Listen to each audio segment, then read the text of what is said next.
Hello guys, এই আমার kitchen ঘর মানে রান্নাঘর। ঠিক আছে, বাংলা কি রান্না করছো আজকে? আজকে চিকেন রান্না হবে। চলো চিকেন রান্নাটা দেখে নেবো একটু। হ্যাঁ, দেখে নাও। ঠিক আছে, এরপর চলো, আলুগুলো দেখে নিচ্ছি। কষিয়ে নিল। তারপর মা তেলে দিয়ে দিল কয়েকটা শুকনো লঙ্কা যে কালো কালো হয়ে আসবে, তারপর এলাচ, লবঙ্গ, দারচিনি একে একে ওই তেলে দিয়ে দেবে। দুটো তেজপাতাও দিয়ে দিল। এরপর পেঁয়াজের কুচি দিয়ে খানিকটা নাড়াচাড়া করে কয়েকটা টমেটোর কুচিও ফেলে দিল সে কড়াইয়ে।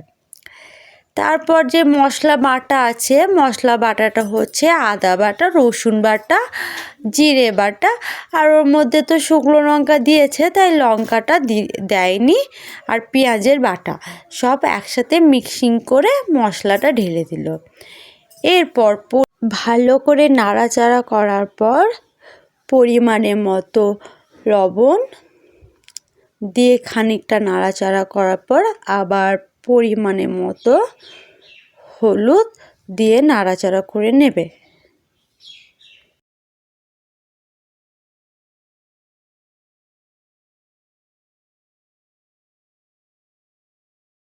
তারপর মশলাটা নাড়াচাড়া করার পর যখন জল মরে তেল বেরিয়ে আসবে, তখন যে মাংসগুলো ছিল সেটা মা এরপর বাড়িতে করে রাখা চিলি ফ্লেক্স সেইটাও দিয়ে দিল।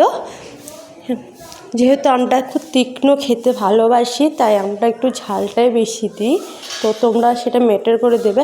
আর পরিমাণ মতো কিছু সামান্য চিনি দিল, যেহেতু স্বাদটা আরও একটু বেশি ভালো লাগবে খেতে, তাই চিনিটাও দেওয়া হয়ে গেল।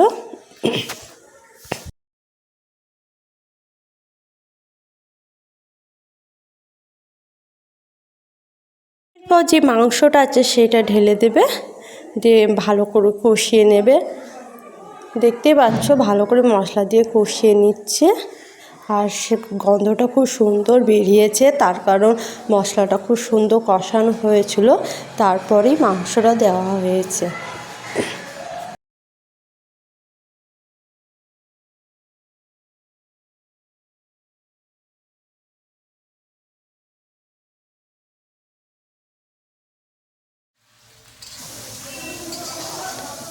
মাঝে মাঝে কষিয়ে নিতে হবে।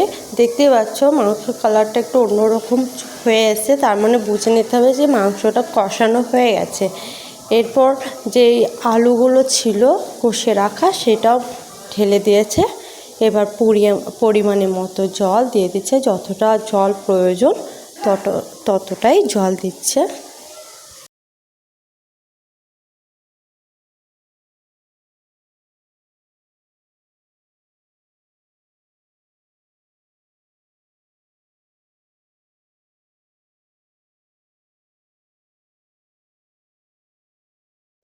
এরপর ঢাকা দিয়ে রেখে দিল। খানিকক্ষণ পর আবার ফিরে এলাম, ঢাকনা খুলে দেখছি হয়ে এসছে।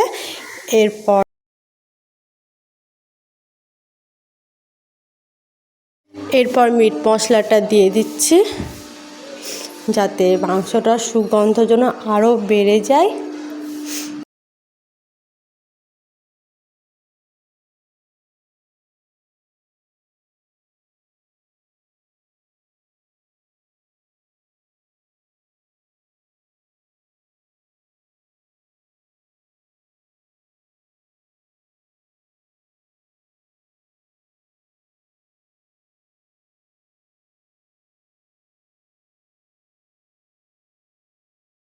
মাংসটা গার্নিশের জন্য কিছু ধনেপাতা কুচি দিয়ে দিচ্ছি, যেন দেখতেও ভালো লাগে আর খুবই সুস্বাদুও যেন হয়।